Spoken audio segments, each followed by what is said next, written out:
Hello friends, आपका स्वागत है आपके अपने यूट्यूब चैनल सो स्टडी पे। तो चलिए आज हम मध्यकालीन भारत की चर्चा करेंगे। मध्यकालीन भारत के बारे में कुछ जानकारी प्राप्त करते हैं। तो उससे पहले वक्त का है तकाजा, वक्त का है तकाजा, वक्त आएगा वक्त जाएगा, वक्त का है तकाजा, वक्त आएगा वक्त जाएगा, वक्त को संभाल कर रखना, वक्त को संभाल कर रखना, कम वक्त बेवक्त ही काम आएगा, कम वक्त बेवक्त ही काम आएगा। तो दोस्त, मेरे प्यारे दोस्तों, तो अपने समय को बर्बाद नहीं कीजिए और आप अपने अभी तैयारी में लग जाइए। तो चलिए आज हम आप लोगों के सामने बताने जा रहे हैं मध्यकालीन भारत। तो देखिए, मुस्लिम युग कितने ईस्वी में मिला हुआ है, मतलब मुस्लिम जो युग है वो कितना ईस्वी मिला, मतलब आपको मिला है 1000। मुस्लिम युग 1000 से 1707 ईस्वी में मिला हुआ है, जो मोहम्मद गजनवी से शुरू हुआ था। एक राजा का नाम है मोहम्मद गजनवी, शुरू हुआ था तथा इससे दिल्ली सल्तनत की स्थापना हुई। दिल्ली सल्तनत की स्थापना हुई। तो हम अभी बात करने जा रहे हैं किस चीज के बारे में, तो दिल्ली सल्तनत, दिल्ली सल्तनत, या आप हेडिंग कर लीजिएगा, दिल्ली सल्तनत की स्थापना करने जा रहे हैं। स्थापना हुआ तो उसमें कितने कौन कौन से राजा कितने वर्ष तक राज किए, कितने वर्ष तक शासन किए, उसी का आज हम इस वीडियो में चर्चा करने वाले हैं। तो आप देख रहे हैं यहाँ पे दिल्ली सल्तनत। तो पहला देखिए, पहला आपके सामने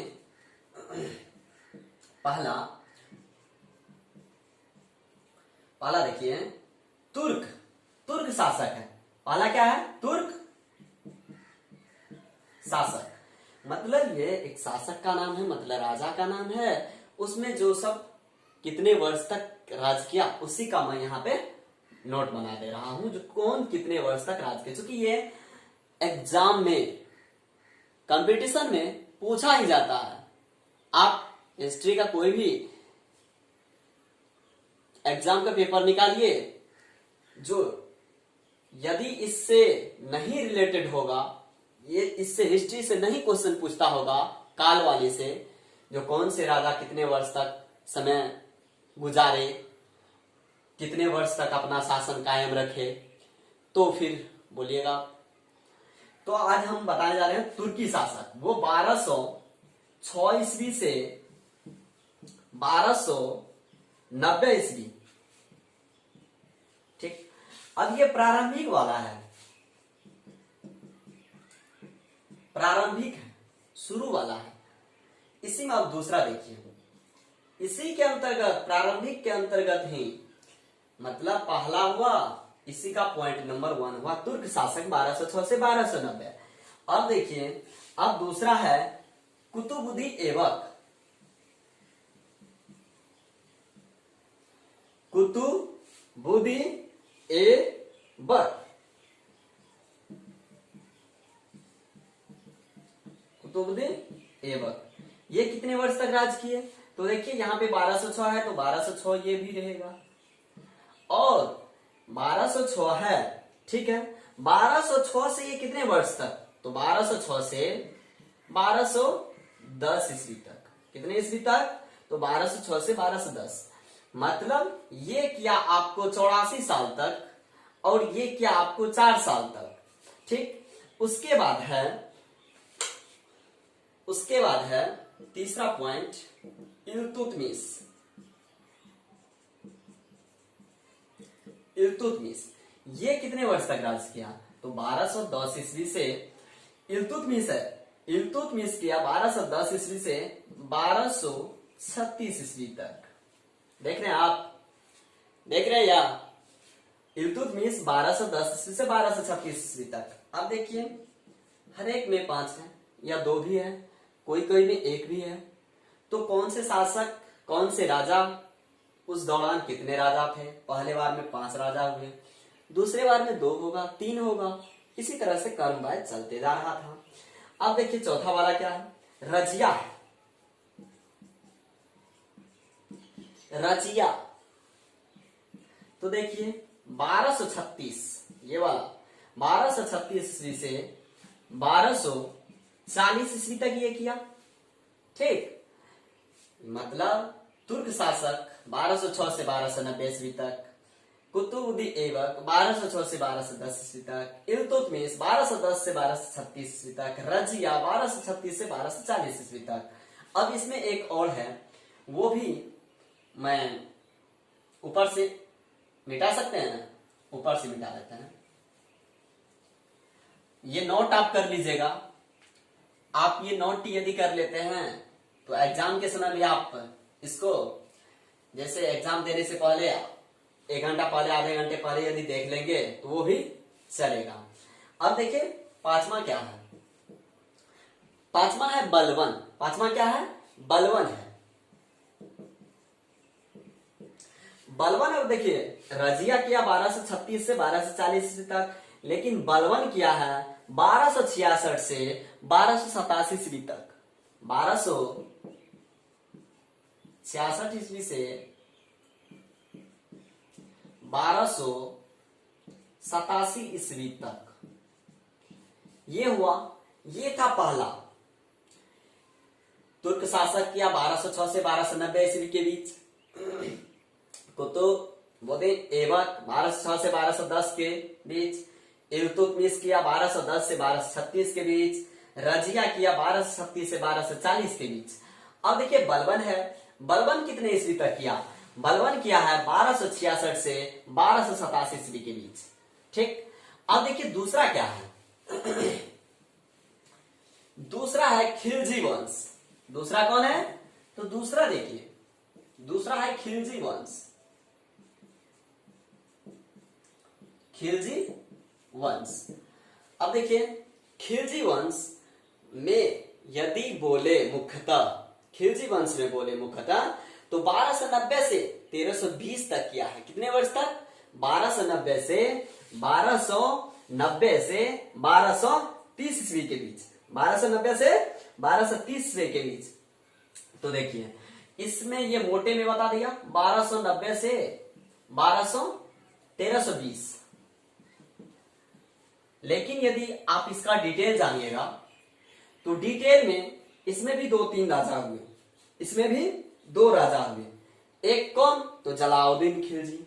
वो कितने वर्ष तक राज किए, तो 1290 से 1296 ईस्वी के बीच। कितने वर्ष तक, 1290 से 1296 ईस्वी के बीच। कौन, तो जलालुद्दीन खिलजी। कौन किए हैं, तो जलालुद्दीन खिलजी किए हैं। दूसरा है अलाउद्दीन खिलजी 1296 से 1316। मतलब आपको बता दें, इसका पॉइंट देखिएगा, जलालुद्दीन खिलजी, जलालुद्दीन खिलजी ये किया है आपको 1290 से, चूंकि यहां पे 1290 से स्टार्ट होता है और 1296 ईस्वी के बीच। और इसका ही दूसरा है अलाउद्दीन खिलजी। अलाउद्दीन खिलजी ये किया है आपको 1296 से 1316 ईस्वी के बीच। ठीक, तो मोटे में कहा जाए तो आपको 1320 ईस्वी, लेकिन यहां पे ये किया है इतना वर्ष तक ही। ठीक, ये खिलजी वंश का पूरा था। अब देखिए उसके बाद है खिलजी वंश के बाद तुगलक वंश। कौन, तुगलक वंश। तुगलक वंश कितने वर्ष तक राज किए, तो देखिए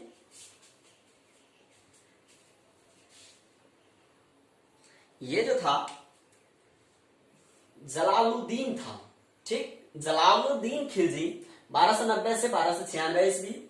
अलाउद्दीन, अलाउद्दीन, जलालुद्दीन, जलालुद्दीन, अलाउद्दीन, अलाउद्दीन, तो 1296 से 1316।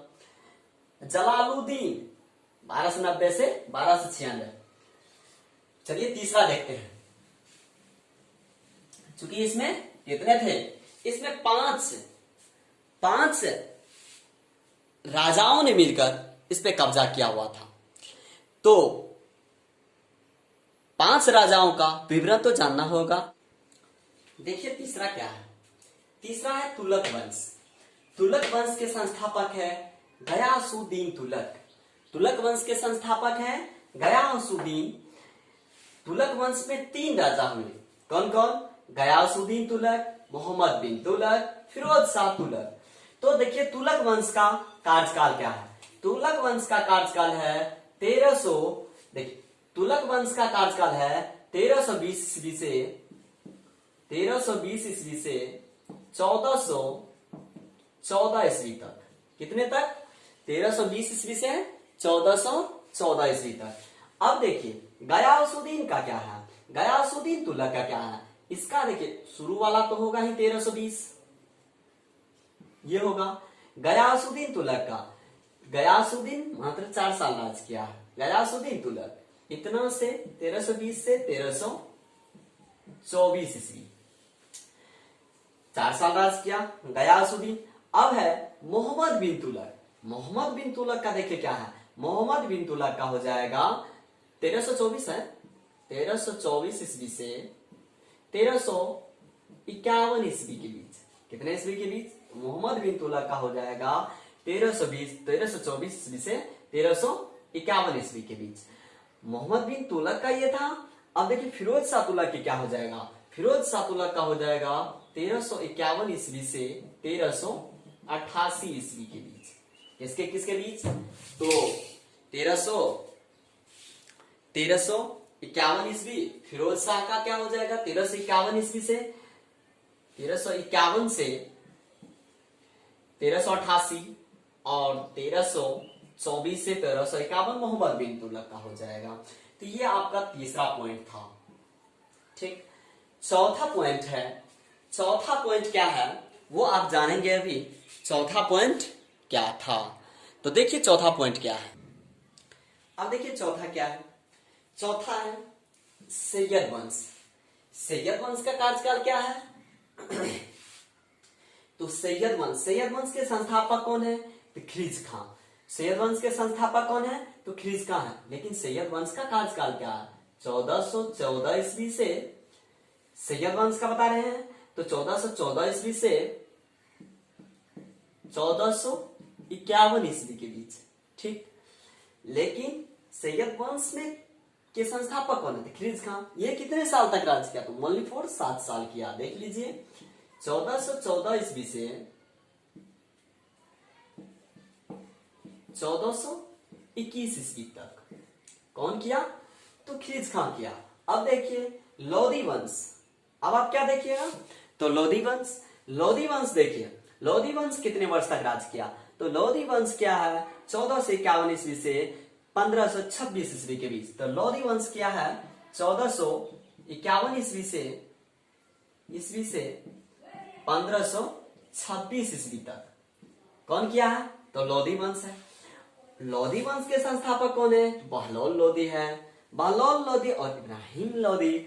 तो बहलोल लोधी कितने वर्ष तक शासन किया, तो बहलोल लोधी क्या है, तो 1451 से तो ये सूर्य हो रहा है, तो 1451 हो जाएगा। ये देखिए ये आपको बता दे रहे हैं इसलिए चूंकि शुरू वाला जितना रहेगा वो तो फर्स्ट वाला रजवा राज्य करवे करेगा। तो 1451 से 1489 ईस्वी के बीच। कितने ईस्वी के बीच, तो 1451 से 1489 ईस्वी के बीच। तो देखिए 1451 तो शुरू वाला है से 1489 ईस्वी के बीच किया है। कौन किया है, तो बहलोल लोधी किया है। कौन किया है, तो बहलोल लोधी किया है। कितने ईस्वी तक, तो 1489 ईस्वी तक। कौन किया है, तो बहलोल लोधी किया है। अब देखिए इब्राहिम लोधी क्या किया है। इब्राहिम लोधी किया है, आपको बता दे रहे हैं 1517 ईस्वी से 1536 ईस्वी के बीच। कितने ईस्वी के बीच, 1514 ईस्वी 1517 ईस्वी। कौन, इब्राहिम लोधी। 1517 ईस्वी 17 से 1526 ईस्वी तक कौन किया है जी, सैयद वंश 1414 से 1451, और उसमें एक ही संस्थापक हुए खिरिस खां, वो ओनली फॉर 7 साल राज किया, 1414 से 1421 तक। लोधी वंश में 2 संस्थापक हुए, बहलौल लोधी और इब्राहिम लोधी। तो बहलौल लोधी क्या है, वैसे तो लोधी वंश के संस्थापक, लोधी वंश 1451 से 1426 ईस्वी तक राज किया, उसमें लेकिन 2 राजा थे। कौन कौन? तो बहलौल लोधी थे, इब्राहिम लोधी थे। तो बहलौल लोधी 1451 से 1489 ईस्वी तक किया है। कौन? तो बहलौल लोधी किया है। और इब्राहिम लोधी 1517 से 1526 ईस्वी तक, यानी ये किया है आपको 9 साल राज। ठीक, इस तरह से ये आपका जो है जितने भी शासनकाल था समाप्त हो गया है दिल्ली सल्तनत वाले। ये क्या था? दिल्ली सल्तनत काल के शासक। इसे आप नोट कर लीजिएगा। आप जब भी वीडियो किसी भी यूट्यूबर का देखते हैं तो पूरा वीडियो देखिए, तभी आपको कुछ न कुछ समझ में आएगा। ठीक, तो चलिए आज के लिए बस इतना ही मध्यकालीन भारत में। तो आप लोग वीडियो देखिए, कम से कम बहुत मजेदार वीडियो है दोस्त, लेकिन बस देखिएगा तभी तो